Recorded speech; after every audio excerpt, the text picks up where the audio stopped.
दिल्ली की वो जगह जहां देश के सबसे ताकतवर लोग बैठते थे, जहां नेताओं से लेकर नौकरशाह और अरबपति तक रिश्ते बनाते थे, जहां एंट्री मिलना किसी वीआईपी पासपोर्ट से कम नहीं माना जाता था, अब उसी क्लब पर ताला लगने का खतरा मंडरा रहा है। जी हां, दिल्ली जिमखाना क्लब, जिसे लुटियंस दिल्ली की पावर फैक्ट्री कहा जाता था, अब सरकार ने उसे 5 जून तक पूरा परिसर खाली करने का अल्टीमेटम दे दिया है। और सबसे बड़ा झटका यह है कि जिस क्लब के पास करोड़ों नहीं बल्कि सैकड़ों करोड़ की संपत्ति है, जो हर साल करोड़ों का मुनाफा भी कमा रहा है, बड़ी हैरानी की बात है कि वही क्लब सरकार का करीब 48 करोड़ रुपए किराया नहीं चुका पाया। तो क्या दिल्ली का सबसे एलीट और पावरफुल कल्चर खत्म होने जा रहा है? क्या सरकार अब दिल्ली के सबसे बड़े पावर सर्किट पर कब्जा करने जा रही है? और आखिर ऐसा क्या हुआ कि देश के सबसे रसूखदार क्लब पर यह नौबत आ गई? नवभारत टाइम्स की इस रिपोर्ट में आपको सत्ता, पैसे और दिल्ली के बंद दरवाजों के पीछे की दुनिया दिखाई देगी। साथ ही बताएंगे इससे जुड़ा पूरा विवाद और इसका ब्रिटिश कालीन इतिहास। तो वीडियो के अंत तक बने रहें।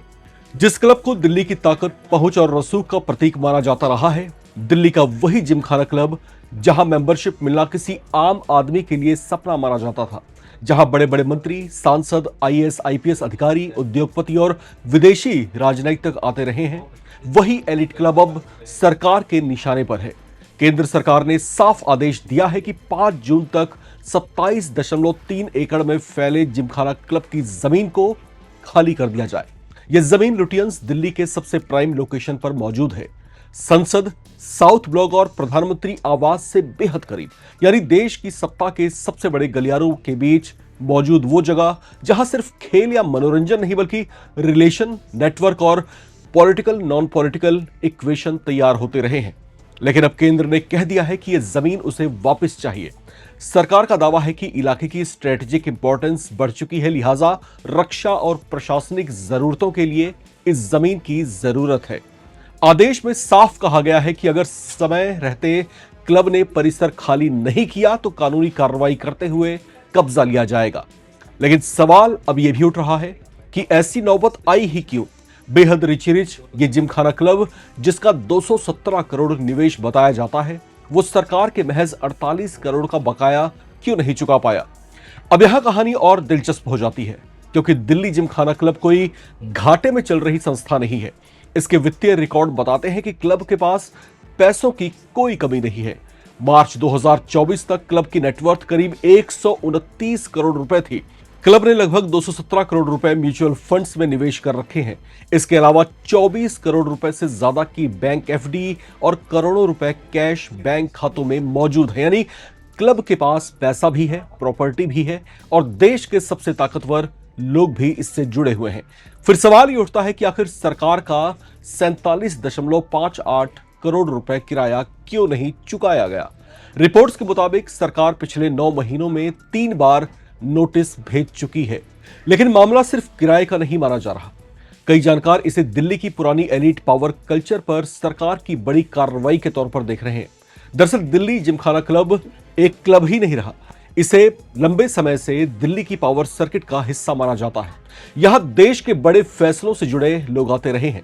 कई राजनीतिक समीकरण, नेटवर्किंग और अनौपचारिक मुलाकातें इस क्लब के लॉन और डाइनिंग टेबल पर होती रही हैं।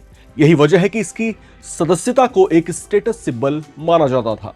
कहा जाता है कि इसकी वेटिंग लिस्ट कई बार दशकों लंबी होती थी, यानी सिर्फ पैसे होने से सदस्यता नहीं मिलती, इसके लिए पहुंच और पहचान भी होनी चाहिए।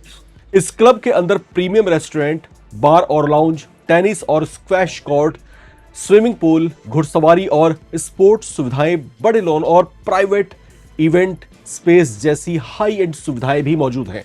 दिल्ली की राजनीतिक और ब्यूरोक्रेटिक कल्चर में इसका स्टेटस एक ऐसे लोकेशन के तौर पर रही है जहां फैसले भले ऑफिशियल रूम्स में लिए जाते हो, लेकिन रिश्ते और समीकरण अक्सर क्लब के डाइनिंग टेबल और लॉन में ही बनते रहे हैं। अब जरा क्लब की कमाई और आंकड़े भी सुन लीजिए। रिपोर्ट्स के मुताबिक वित्त वर्ष 2023-24 में क्लब ने करीब 9 करोड़ 50 लाख रुपए का सरप्लस दर्ज किया, जो पिछले साल के मुकाबले 10 गुना ज्यादा था। क्लब की कुल एनुअल इनकम करीब 80 करोड़ रुपए तक पहुंच गई और हैरानी की बात यह है कि इसमें से लगभग 43 करोड़ रुपए सिर्फ क्लब के रेस्टोरेंट, बार और बैंक्वेट ऑपरेशन से ही आए। यानी यह सिर्फ एक क्लब नहीं बल्कि अपने आप में एक हाई प्रोफाइल बिजनेस मॉडल बन चुका था। मार्च 2024 तक क्लब के कुल सदस्यों की संख्या 14,500 से ज्यादा बताई गई। इसमें 5,000 से ज्यादा स्थायी सदस्य, हजारों ग्रीन कार्ड होल्डर, कॉर्पोरेट सदस्य, महिला सदस्य और कई एमिनेंट कैटेगरीज के मेंबर्स भी इसमें शामिल हैं। यानी यह सिर्फ एक जगह नहीं थी बल्कि दिल्ली का सबसे प्रभावशाली नेटवर्क एक दूसरे से जुड़ा हुआ था। लेकिन पिछले कुछ सालों में क्लब लगातार विवादों में भी रहा। सदस्यता प्रक्रिया, वित्तीय अनियमितताओं और प्रबंधन को लेकर मामला एनसीएलटी और एनसीएलएटी तक पहुंचा। केंद्र सरकार ने क्लब के मामलों में दखल बढ़ाया और सरकार द्वारा नियुक्त प्रशासकों की भूमिका मजबूत हुई। अब जमीन खाली कराने का आदेश उसी लंबे विवाद का सबसे बड़ा अध्याय माना जा रहा है। अब सबसे बड़ा सवाल यही है कि क्या सरकार सच में दिल्ली जिमखाना क्लब को बंद कर देगी? क्या यह दिल्ली की पुरानी वीआईपी कल्चर पर सबसे बड़ा प्रहार है? और क्या अब लुटियंस दिल्ली की वो दुनिया बदलने जा रही है जहां सत्ता के असली समीकरण अक्सर बंद कमरों के बाहर क्लब के लॉन में तय होते थे? क्योंकि यह सिर्फ एक क्लब की कहानी नहीं है, यह उस दिल्ली की कहानी है जहां ताकत सिर्फ संसद में नहीं बल्कि नेटवर्क और पहुंच में भी दिखाई देती रही है। और अब उसी पावर कल्चर पर सबसे बड़ा खतरा मंडराता हुआ दिखाई दे रहा है। अब आपको बताते हैं दिल्ली जिमखाना क्लब का वो रसूखदार इतिहास जो ब्रिटिश जमाने से जुड़ा हुआ है। इसकी शुरुआत साल 1913 में इंपीरियल दिल्ली जिमखाना क्लब के रूप में हुई थी, जब ब्रिटिश सरकार ने राजधानी को कलकत्ता से दिल्ली में शिफ्ट किया था। उस दौर में यह क्लब मुख्य रूप से ब्रिटिश अधिकारियों, सेना के अफसरों और इंग्लिश एलीट क्लास की सोशल गैदरिंग और उनके एंटरटेनमेंट का सेंटर था। लुटियंस दिल्ली में बने इस क्लब को इंग्लिश स्टाइल के एलीट कल्चर का सिंबल माना जाता था। यहां हॉर्स राइडिंग, टेनिस, बिलियर्ड्स, बार और फॉर्मल सोशल इवेंट आयोजित होते थे। उस समय भारतीयों की सदस्यता बेहद सीमित थी और क्लब पर लगभग पूरी तरह से ब्रिटिश ऑफिसर्स का कंट्रोल भी रहता था।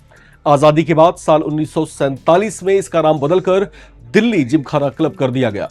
धीरे धीरे Indian diplomats, political leaders, army officers और बड़े इंडस्ट्रियलिस्ट इसके मेंबर्स बनने लगे।